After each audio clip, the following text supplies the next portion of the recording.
অসংখ্য ছিদ্রযুক্ত সুজির এই খোলা জালি পিঠার সেকেন্ড ভার্সনটা আপনারা যদি বাসায় বানাতে চান, খুব সহজে বাসায় বানানো যায় আর খুবই কম খরচে। 1 কাপ সুজি নিয়েছি, হাফ কাপ ময়দা, সাথে 1 চামচ হচ্ছে ইস্ট, 2 টেবিল চামচ করে চিনি এবং পাউডার দুধ, সামান্য পরিমাণ লবণও দিতে হবে।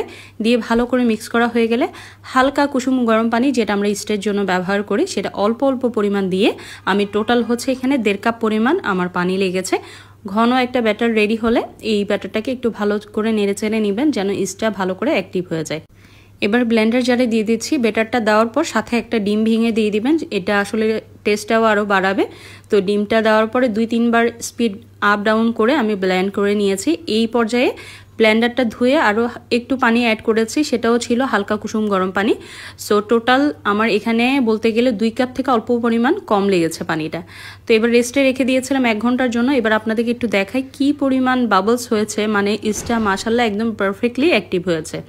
এবার হচ্ছে প্রতিটা পিঠা আপনি যতবারই ফ্রাই প্যানে দিবেন ততবারই হচ্ছে ভালো করে একটু নেড়ে তারপরে ব্যাটারটা চামচে নেবেন, এরপরেই ফ্রাই প্যানে দিবেন।